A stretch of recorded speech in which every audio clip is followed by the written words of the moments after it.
बघा एक प्रश्न. केतन हा चेतनपेक्षा बुटका आहे. केतन हा चेतनपेक्षा बुटका आहे. चेतन हा अनिकेतपेक्षा बुटका आहे. अनिकेत हा नितीनपेक्षा बुटका आहे.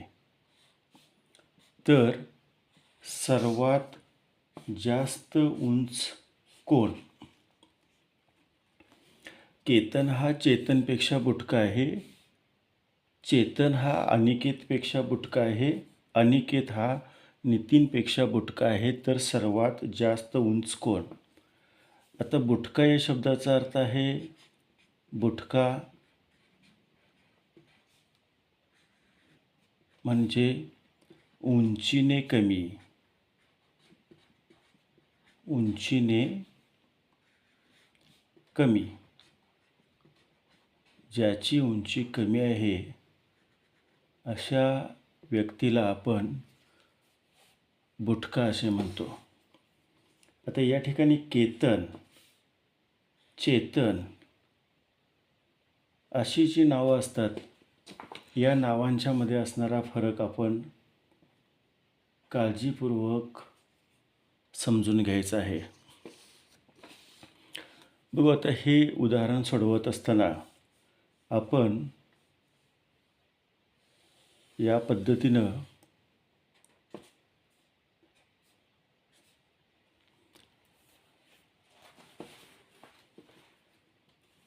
एक काल्पनिक चित्राची मांडणी करून हे उदाहरण आपण सोडवू शकतो. गणितामध्ये दिल्याप्रमाणे आपण या रेषेवरती या ठिकाणी घ्यायचा आहे हा केतन. केतन. दुसरा आहे चेतन. या ठिकाणी घ्या चेतन.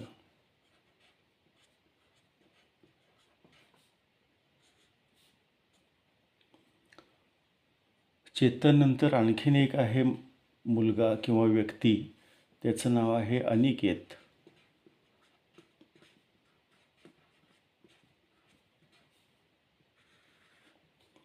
केतन, चेतन, अनिकेत,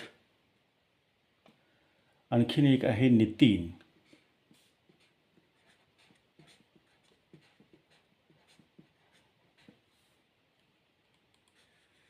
नितीन.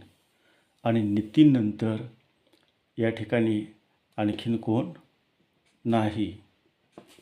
तर बघू आता या ठिकाणी केतन हा चेतनपेक्षा बुटका आहे.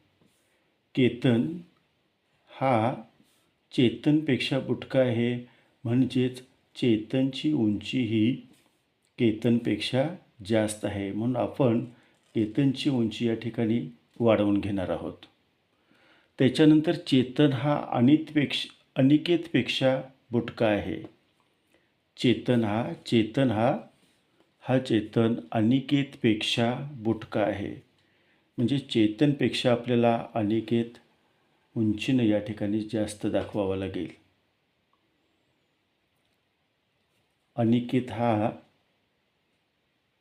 चेतन हा अनिकेतपेक्षा बुटका आहे, म्हणजेच अनिकेत हा चेतनपेक्षा उंचीनं जास्त आहे.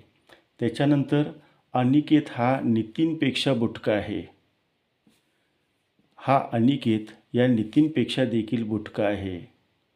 म्हणजे नितीन हा अनिकेतपेक्षा देखील आपल्याला उंचीला दाखवावा लागेल.